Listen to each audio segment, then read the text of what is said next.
When they first arrived on the scene in the 40s, they were quirky little military cars known as Peeps, Beetlebugs, Blitz Buggies, and Leaping Lenas.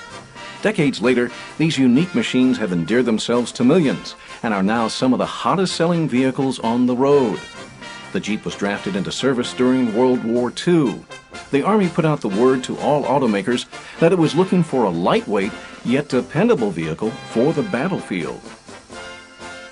But what should these unique buggies be called? The actual origin of the Jeep name is still up for debate. Some say it came from the term General Purpose Model. Shortened, it became GP.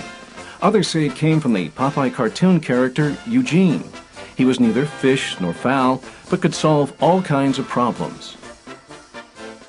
The Jeep was an incredible machine. During the war, it had many purposes. It served as an ambulance, a battle truck, and a mail carrier. It could dig trenches or serve as a wash basin. It even doubled as a wedding altar. General Dwight D. Eisenhower said the U.S. and its allies would never have won the war without the Jeep.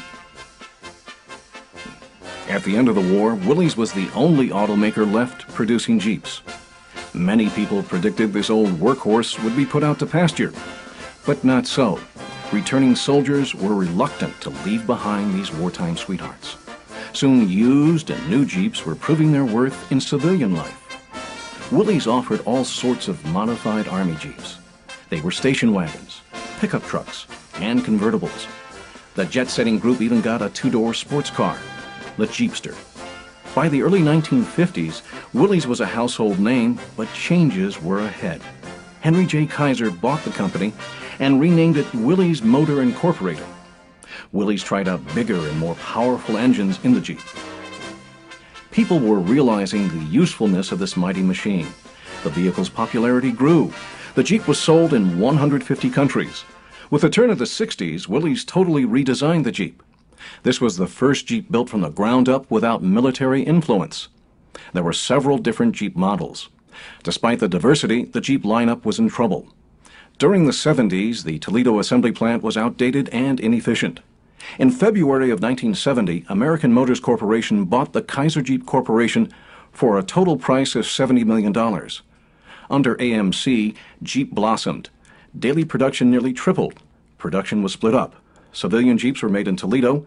Military units were made in South Bend, Indiana. The odd little Army vehicles were now equipped with all of the everyday creature comforts: leather interiors, air conditioning, AM/FM radios, and other modern accessories. It was in 1973 that AMC introduced one of the most renowned Jeep vehicles, the Cherokee. This model came in both a two-door and four-door style and appealed to the sports car crowd. Jeeps weren't just for work, they were for fun. People drove them to the beach, for shopping, to the office, and Sunday drives. But while the Jeep business was booming, AMC's business wasn't. In 1986, Chrysler stepped in and bought AMC for $3 billion. The Jeep lineup was a gold mine. Within 7 years, Chrysler was offering a variety of Jeep products, including the hot-selling upscale Grand Cherokee. For more than a decade, Chrysler has produced Jeep vehicles. These sport utilities appeal to the young and old, men and women, and all professions. Part of its charm is in its rich history, rugged reputation, and fun-loving image. But Jeep won't rest on its laurels. It will continue to be the four-wheel drive leader worldwide. Because Jeep, there's only one.